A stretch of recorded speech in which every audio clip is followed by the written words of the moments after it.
బంగారానికి ఎన్నటికీ విడదీయలేని అనుబంధం. పెళ్ళే కాదు, మా ఇంట్లో ఏ శుభకార్యమైనా బంగారంతో మొదలవ్వాల్సిందే. అయితే నా పెళ్లి ఆభరణాల విషయంలో ఒక్కొక్కరిది ఒక్కో చాయిస్. నాకు యాంటిక్ జ్యువెలరీ అంటే చాలా ఇష్టం. చెల్లికి డైమండ్ జ్యువెలరీ నచ్చుతుంది. అమ్మ టేస్ట్ పక్కా ట్రెడిషనల్, నాన్నేమో పక్కా commercial. Best price, quality and service కావాలంటాడు. ఇక నానమ్మ అయితే తన పాత బంగారానికి 100% బైబ్యాక్ కావాలంటుంది. అయినా నో టెన్షన్.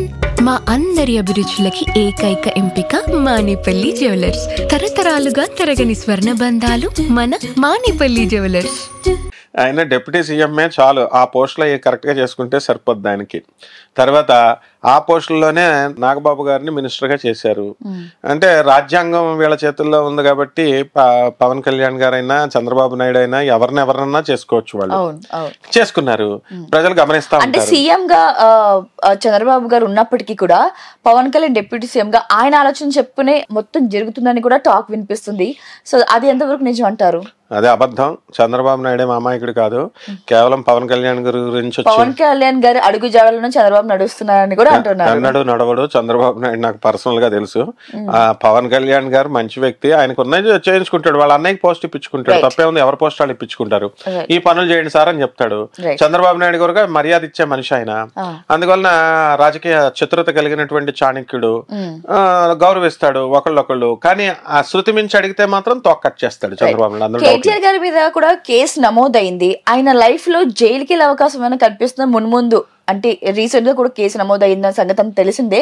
సో ఆయన జాతకంలో జైలుకి వెళ్తారా? కేటీఆర్ గారి మీద కేసులు చాలా వందల కేసులు ప్రతి రాజకీయ నాయకుడి మీద రేవంత్ రెడ్డి గారే స్వయంగా చెప్పారు.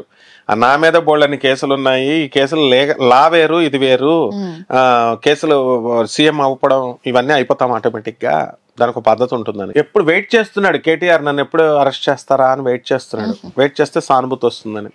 కాంగ్రెస్ అంత పిచ్చి పార్టీ ఏం అరెస్ట్ చేయదు. కాబట్టి తారక రామారావు, ఆయన పేరు కూడా తారక రామారావే, మే 30 లోపల కేసు అవ్వాలా అయ్యింది. ఆ దాటిన తర్వాత భాగ్యంలోకి వచ్చేస్తున్నాడు గురుడు. కాబట్టి ఏం ఉండవు, అరెస్టులు ఏం ఉండవు.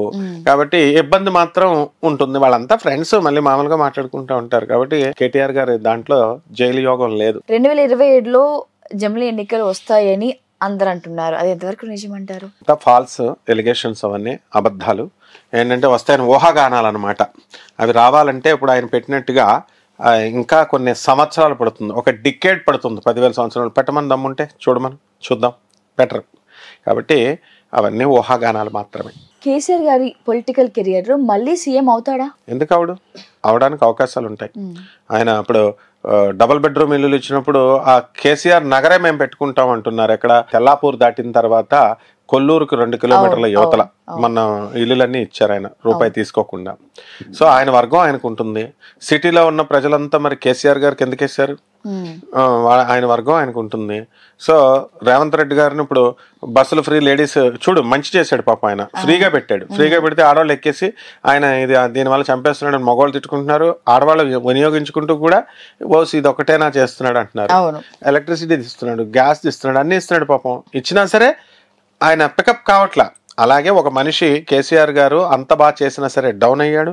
ఆ డౌన్ అయిన పర్సన్ మళ్ళీ అప్పెక్కుతారు. ఇదంతా కామన్. కాబట్టి రేవంత్ రెడ్డి గారు చేసేటటువంటి ప్రతి పాలసీ కరెక్ట్. బిల్డర్స్ తోక కట్ చేశాడు, రియల్ ఎస్టేట్ వాళ్ళ తోక కట్ చేశాడు. మొత్తం అందరినీ పరిపాలన, అక్కడ ఉన్నది ఎవరు? సోనియా గాంధీ. మనకి ఇబ్బంది అయింది చెప్పేసి మేము దింపేస్తాం. ఏం చేస్తారు మీరు? గవర్నెన్స్ ఎప్పుడు స్ట్రిక్ట్గా ఉన్నప్పుడు అలాగే ఉంటుంది. కాబట్టి అవన్నీ కేర్ చేయడు ఆయన. నా రాటు దేరిపోయి వచ్చినటువంటి వ్యక్తి. వెనక సోనియా గాంధీ సపోర్ట్ ఉంది. సోనియా గాంధీకి ఇటాలియన్ ఆమె, మన బ్రెయిన్ కాదు. She is very principled woman. అలాగే మోడీ గారు కూడా దెబ్బకి దెబ్బ. అందువలన ఎట్టి పరిస్థితుల్లో కూడా భారతదేశం, తెలంగాణ ముందుకు వెళ్ళిపోతుంది. దీనికి కేసీఆర్ గారికి మళ్ళీ అవకాశాలు ఉన్నాయమ్మా. 2024లో జగన్ గారికి చాలా దరిద్రంగా ఉందనే చెప్పుకోవాలి. అసలు అన్ని విఫలాలే. అయితే 2025లో ఆయన గ్రాఫ్ ఎలా ఉండబోతుంది? ఈసారి ఏమైనా ఆయన పొలిటికల్ కెరియర్ లో విజయం సాధించగలుగుతారా? ఎలా ఉండబోతుంది? జగన్మోహన్ రెడ్డి పని అయిపోయింది. జగన్మోహన్ రెడ్డి గారికి దరిద్రం పట్టుకుంది. ఇవన్నీ నాన్ సెన్స్. ఇవన్నీ ఆయనకేం దరిద్రం పట్టుకోవాలా?